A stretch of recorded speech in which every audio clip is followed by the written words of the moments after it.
पिछले कुछ दिनों में जब हमने यूजीसी के नए नियमों को लेकर सवाल उठाए तो समाज के एक हिस्से से कुछ लोगों ने कहा कि सर आप तो कहते थे कि जात है कि जाति नहीं। अब देखिए आप भी जातिवादी हो रहे हैं, आप anti Dalit, anti OBC, anti SC ST हो रहे हैं। वैसे कायदे से सवाल ये नहीं कि हमें क्या कहा गया, सवाल ये होना चाहिए यार कि क्या सवाल पूछते ही बातचीत खत्म करके टांग दे देना चाहिए? और अगर सवाल पूछना अपराध है तो लोकतंत्र किस काम का है? हालांकि ठीक है, मुझे पॉलिटिकल लोगों से कोई फर्क नहीं पड़ता, उनकी अपनी मजबूरियां होती हैं। लेकिन समाज का एक बड़ा हिस्सा जो मुझसे जुड़ा है, हमें लगा कि आज उनसे हम संवाद करते हैं और उनके वो सवाल जो उनके मन में आ रहे हैं, क्योंकि उनके वर्ग के बुद्धिजीवियों ने कहा है, जैसे कि क्या आप भी तो मानेंगे ना कि पढ़ाई लिखाई वाले संस्थानों में दलित, आदिवासियों, पिछड़ों से भेदभाव नहीं होता?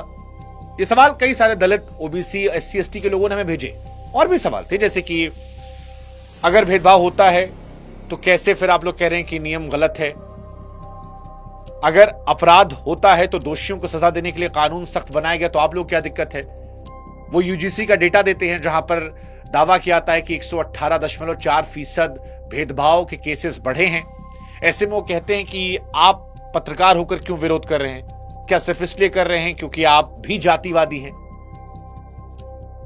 हमें लगा कि एक अच्छा संवाद करते हैं और इसलिए वो लोग जो अभी भी जात पात से ऊपर उठकर संवाद में यकीन रखते हैं, ये वीडियो उनके लिए है। जिनके अंदर जात एकदम घुस गई है कि जीरो टॉलरेंस, हमारी जात वाला चाहे आग पानी कर दे हम सपोर्ट करेंगे, जात वाला है तो वो यहां से जा सकते हैं।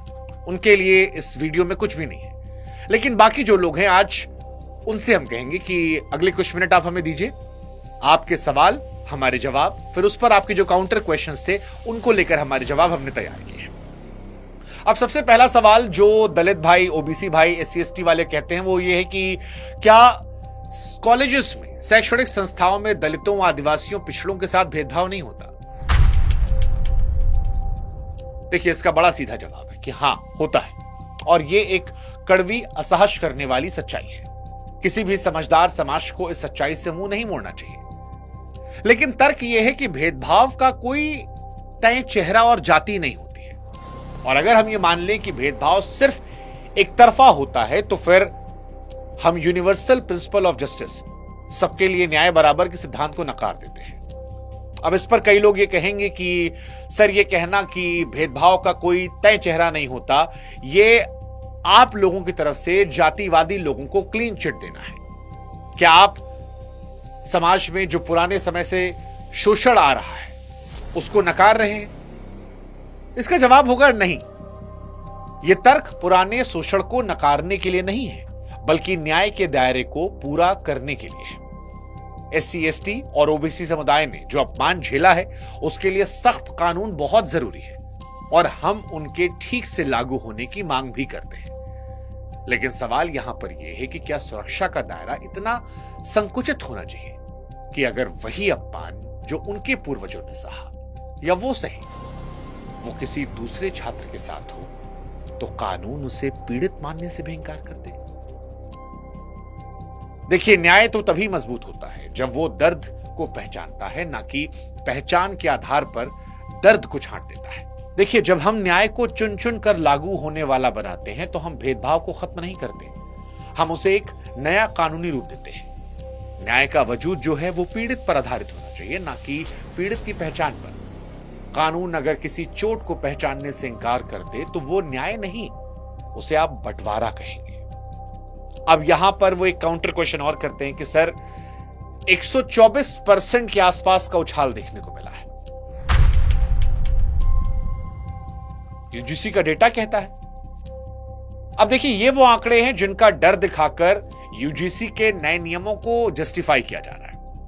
कहा जा रहा है कि कैंपस में भारी उछाल आया है। यूजीसी के 2019-20 से 2023-24 के डेटा के अनुसार 118.4% की बढ़ोतरी हुई है भेदभाव के मामले में। अब प्रथम दृष्टया सुनकर बड़ा डरावना लगता है, लेकिन अगर इसकी गहराई में आप जाएंगे तो आपको समझ में आएगा कि 2019-20 में शिकायतों की संख्या 173 से बढ़कर 378 हो गई। कुल मिलाकर शिकायतें जो हैं इस बीच में वो 1160 है। लेकिन अगर आप इसके असली गणित को समझेंगे एशी 2021-22 की सरकारी रिपोर्ट के मुताबिक देश में उच्च शिक्षा में पढ़ने वाले छात्रों की कुल संख्या 4,33,00,000 है। यानी जो ये डेटा दिखाया जा रहा है, जिसके आधार पर इस लॉ को जस्टिफाई किया जा रहा है, ये कुल छात्रों के मुकाबले 0.003% से भी कम है। अगर इसको हम और सरल भाषा में डिकोड कर दें तो आप ये समझ पाएंगे कि 10,000 छात्रों में एक शिकायत भी पूरी नहीं है। और इस शिकायत की बात कर रहा हूं मैं भी।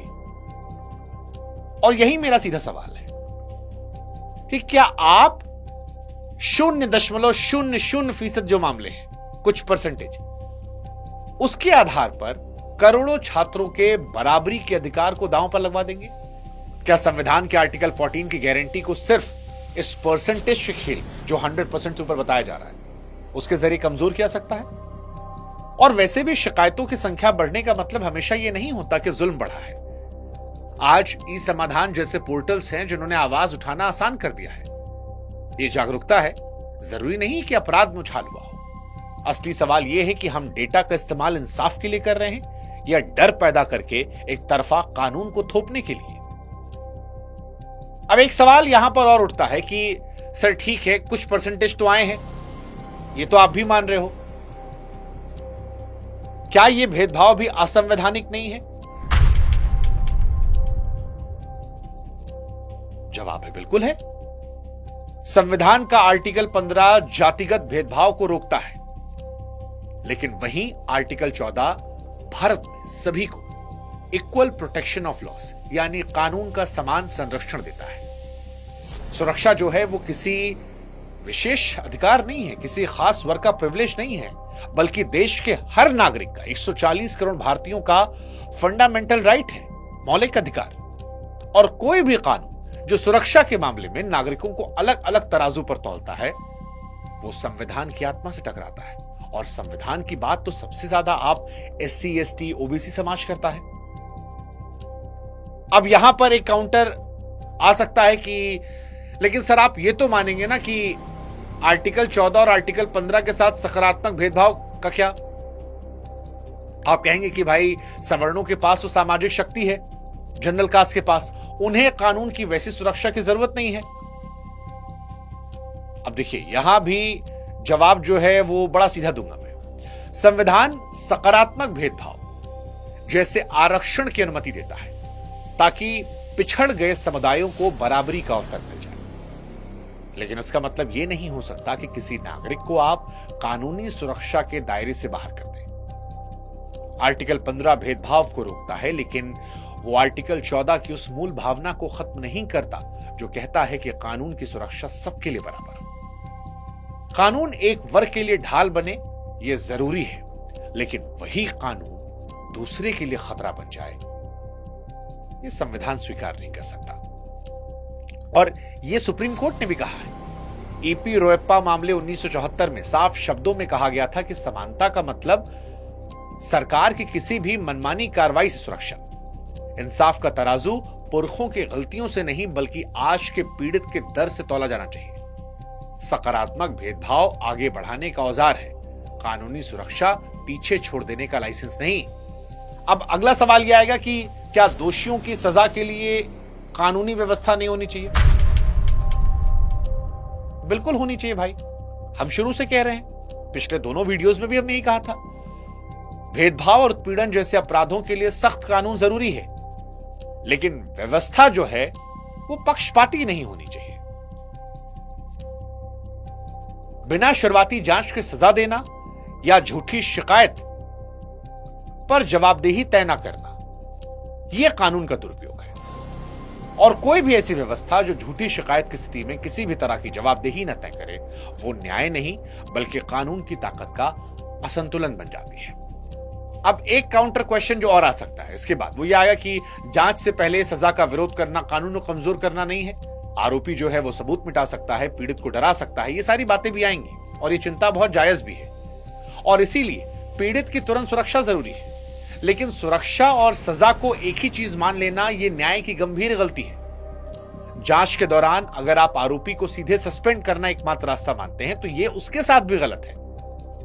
निगरानी या पीड़ित से मिलने पर पाबंदी जैसे उपाय पीड़ित को सुरक्षित रखते हैं और निष्पक्ष जांच की संभावना भी बनाए रखते हैं। झूठी शिकायतों की बात करना पीड़ितों को चुप कराने की कोशिश नहीं है, बल्कि कानून का भरोसा बचाने की कोशिश है। न्याय का मूल सिद्धांत यही कहता है कि जब तक दोष साबित नहीं हुआ वो व्यक्ति निर्दोष है। और हमने पिछले वीडियो में बताया था आपको विष्णु तिवारी का मामला, वो हमारे सामने चेतावनी था, जहां पर झूठे आरोप के चलते एक व्यक्ति 20 साल जेल में बिताया। उसके पिता की मृत्यु हो गई, उसके भाई की मृत्यु हो गई, उसका घर खंडहर बन गया और 20 साल बाद पता चला कि कुछ था ही नहीं। सुप्रीम कोर्ट ने भी सुभाष काशीनाथ महाजन मामले में 2018 में साफ साफ कहा था कि बिना किसी शुरुआती जांच की कार्रवाई व्यक्तिगत आजादी का हनन हो सकती है। कानून को सुरक्षा का साधन बनाना चाहिए, बदला लेने का हथियार नहीं। अब एक सवाल जो और मुझे बड़ा इंटरेस्टिंग लगा वो ये था कि क्या ऐसे कानून की मांग अल्पसंख्यक विशेषकर मुसलमानों के लिए नहीं होनी चाहिए? भेदभाव तो उनके साथ भी होती है। देखिए, यह मांग भी पूरी तरह तर्कसंगत है। सुरक्षा जो है यूनिवर्सल होनी चाहिए, सेलेक्टिव नहीं। लेकिन जब कानून सिर्फ कुछ वर्गों को चुनता है तो वो सबका साथ नहीं निभाता। एक के लिए वो सपोर्ट सिस्टम बनता है और एक को बेसहारा छोड़ जाता है। जब कानून कुछ पहचानों को चुनकर सुरक्षा देता है और कुछ को बाहर छोड़ता है तो समान नागरिकता का विचार जो है वो खोखला हो जाता है। कैंपस में किसी मुस्लिम छात्र को उसके नाम या पहनावे की वजह से चिढ़ाया जाना या किसी अल्पसंख्यक छात्र को उसकी पहचान के चलते अलग थलग कर देना भी उतना ही बड़ा अपमान है जितना किसी और का। आर्टिकल 29 और 30 कॉलेज चलाने के लिए, लेकिन यहां चर्चा जो है कैंपस के भीतर होने वाले अपमान की है। अगर भेदभाव पहचान के आधार पर अपराध है तो सुरक्षा का दायरा भी उतना बड़ा होना चाहिए। लोकतंत्र पहचान चुनकर सुरक्षा नहीं देता, वो दर्द देखकर मदद करता है। अब एक सवाल जो और काउंटर में आ सकता है वो ये कि आप लोग कैसे कह रहे हैं कि भेदभाव हो जाएगा। भाई, अगर 10-10 लोगों की टीम बनाई गई है यूजीसी की नई गाइडलाइन में, तो फिर जनरल वालों के साथ गलत कैसे होगा? देखिए, यहां समस्या संख्या की नहीं, आजादी की है। नए नियमों का क्लॉज 3 संस्थानों पर दबाव बनाता है। वो कहता है कि फंड रोक देंगे, भारी जुर्माना लगा देंगे, और जब ये डर हो तो प्रशासन निष्पक्ष जांच का रिस्क लेने के बजाय तुरंत कार्रवाई करने को आसान रास्ता मान लेता है। ऐसे में फैसला तथ्यों पर नहीं बल्कि संस्थागत डर और राजनीतिक दबाव पर होता है। अब एक सवाल और SC ST या OBC समाज के जो बुद्धिजीवी वर्गों कह रहे हैं कि भाई साहब, आप लोग डर क्यों रहे? आपको डरने की जरूरत ही नहीं है। अगर आपने दोष नहीं किया, आपने कुछ गलत किया नहीं, तो आप पर कार्रवाई क्यों होगी? तो देखिए, नियमों की भाषा और हकीकत में फर्क होता है मेरे दोस्त। तकनीकी रूप से सस्पेंशन को सजा नहीं माना जाता, लेकिन जिस छात्र को सस्पेंड किया जाएगा उसका समय बर्बाद होना और समाज में उसे अपराधी के तौर पर देखा जाना वो किसी बड़ी सजा से कम नहीं है। न्याय की प्रक्रिया ऐसी नहीं होनी चाहिए कि वो खुद एक सजा बन जाए। बराबरी पुराने अन्याय को समझते हुए आगे बढ़ने वाली होनी चाहिए, लेकिन वो बहिष्कारी नहीं होनी चाहिए। अगर हम एक पुराने अन्याय को ठीक करने के नाम पर एक नया कानूनी अन्याय खड़ा कर देते हैं तो हम समानता के लक्ष्य से भटक जाते हैं। सामाजिक न्याय का मतलब सुरक्षा को सीमित करना नहीं बल्कि उसे सबके लिए बनाना है। हम सुरक्षा के विरोधी नहीं हैं, सिर्फ चुनिंदा सुरक्षा के विरोधी हैं। हम चाहते हैं कैंपस का हर छात्र ये भरोसा महसूस करे कि कानून उसके लिए भी उतना ही खड़ा है जितना किसी और के लिए। इंसाफ की परिभाषा बड़ी सरल होनी चाहिए। इंसाफ कभी भी चुनिंदा नहीं हो सकता। या तो वो सबके लिए है या फिर स्पष्ट शब्दों में वो पॉलिटिक्स है, राजनीति। सामान्य छात्र आज देश में कोई अलग लाभ नहीं मांग रहा, वो सिर्फ कानून की नजर में बराबरी मांग रहे हैं। बराबरी का मतलब ये नहीं कि किसी को कम सुरक्षा मिले, बल्कि यह है कि किसी को भी कम सुरक्षा ना मिले। आप क्या सोचते हैं इस विषय में? क्या सुरक्षा कानून सबके लिए एक जैसा होना चाहिए? अपनी राय आप जरूर कमेंट सेक्शन में बताइएगा। और अगर आप भी समान कानूनी सुरक्षा के पक्ष में हैं तो इस वीडियो को शेयर कीजिएगा। अगर पक्ष में नहीं है तो आपके जहन में जो सवाल है उसे कमेंट सेक्शन में डालिएगा। हम कोशिश करेंगे कि आपके सवालों का जवाब हम वहां पर दें, बशर्ते वो सवाल इस वीडियो में जो सवाल पूछे गए हैं उनसे अलग हो। जो भी सवाल आएंगे, हर एक सवाल हम पढ़ते हैं, देखते हैं और उन सवालों का जवाब देंगे, क्योंकि आप हमारा परिवार हैं और हम संवाद में यकीन रखते हैं। बाकी जो इस वीडियो को नहीं देखे, शुरू में चले गए, उनके लिए हम कह सकते हैं कि भैया जात है कि जाति ही नहीं।